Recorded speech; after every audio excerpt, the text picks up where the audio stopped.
Olá, pessoal, tudo bem? Hoje a gente vai mergulhar numa área que é a espinha dorsal de muita coisa em ciência da computação e matemática. A teoria dos grafos. Sério, é fundamental para modelar todo tipo de rede, sabe? Desde redes sociais até sistemas complexos de logística. Entender esses conceitos básicos que vamos ver agora é o primeiro passo para conseguir resolver problemas bem complicados do mundo real. Bom, e o nosso roteiro para essa conversa é bem direto. A gente vai começar com o básico do básico, o que é um grafo.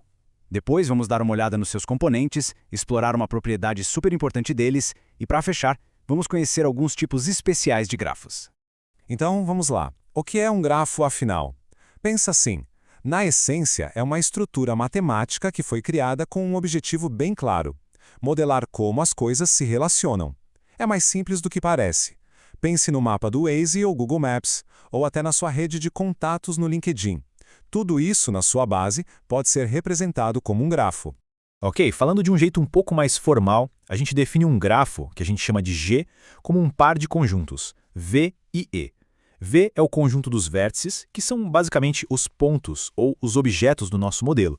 E, muito importante, esse conjunto não pode ser vazio. Já o E é o conjunto das arestas, que são as linhas ou as conexões que ligam esses vértices. E ao contrário do V, o conjunto de arestas pode sim ser vazio, sem problema nenhum. E esse aqui é um ótimo exemplo para a gente usar.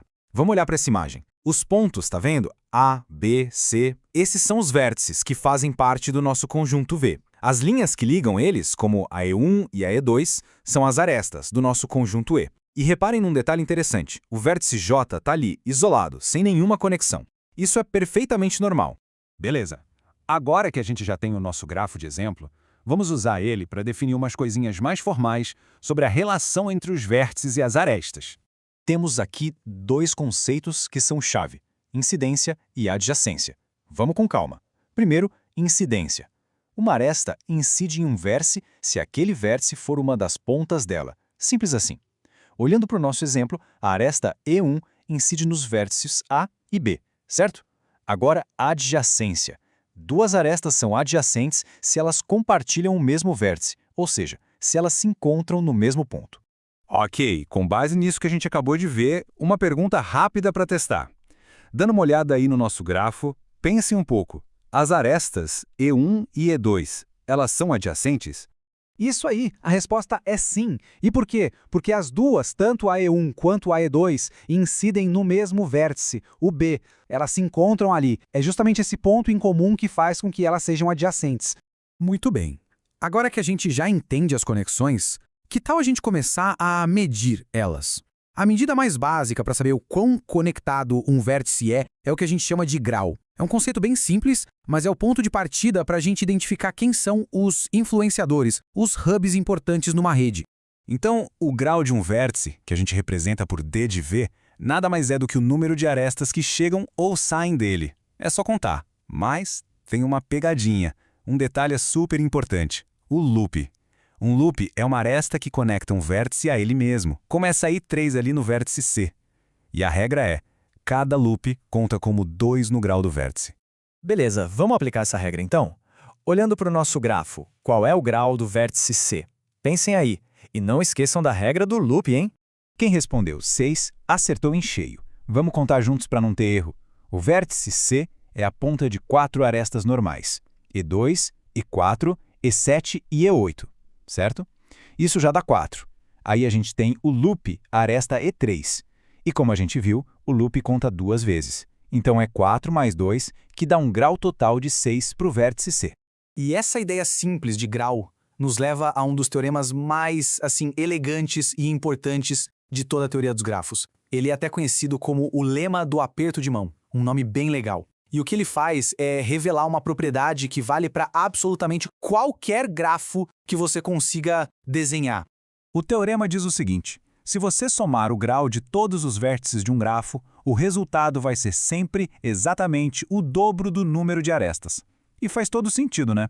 Pensa bem, cada aresta tem 2 pontas, então cada aresta contribui com 1 para o grau de 2 vértices diferentes. Ou no caso do loop, contribui com 2 para o grau de um único vértice. No fim das contas, cada aresta sempre contribui com 2 para a soma total dos graus. Agora vem a parte legal: pensar nas consequências disso. Se a soma dos graus é sempre o dobro do número de arestas, então a soma dos graus é sempre um número par, certo? Então pensem comigo. É possível existir um grafo que tenha um número ímpar de vértices de grau ímpar? E a resposta é não. É impossível. E a lógica é bem bacana. A gente já sabe que a soma total tem que ser par. Agora, vamos dividir os vértices em dois grupos, os que têm grau par e os que têm grau ímpar. A soma dos graus do grupo par vai ser, obviamente, um número par. Para a soma total continuar par, a soma dos graus do grupo ímpar também precisa ser par. E qual é o único jeito de somar um monte de números ímpares e ter um resultado par? É somando uma quantidade par deles. Por isso, a quantidade de vértices de grau ímpar tem que ser sempre par. Faz sentido, né? Beleza, com essa base sólida que a gente construiu, agora dá para a gente olhar para duas categorias de grafos que são bem especiais, com uma estrutura super definida: os grafos completos e os grafos bipartidos. Eles são como modelos prontos para resolver certos tipos de problemas.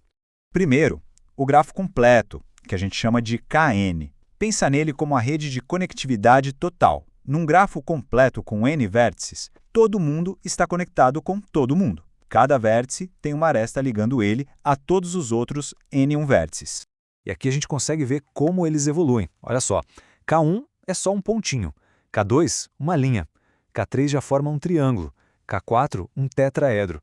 A gente vê que a complexidade vai aumentando bem rápido. É o modelo perfeito para redes onde cada elemento se conecta diretamente a todos os outros.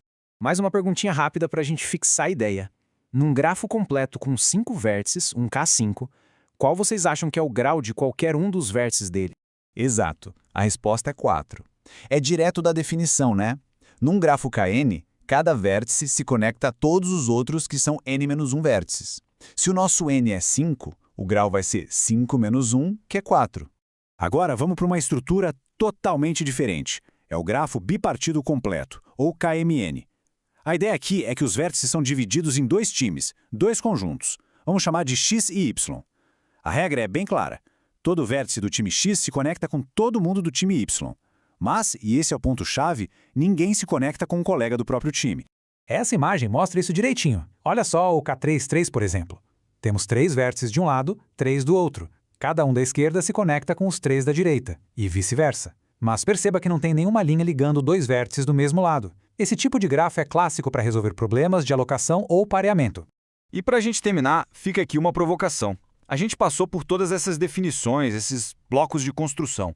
A pergunta que fica é: como que esses conceitos, que parecem tão abstratos, vértices, arestas, graus, se transformam nos algoritmos que rodam no nosso dia a dia? Como que eles viram o caminho mais curto no GPS ou o algoritmo que mede a influência de alguém numa rede social?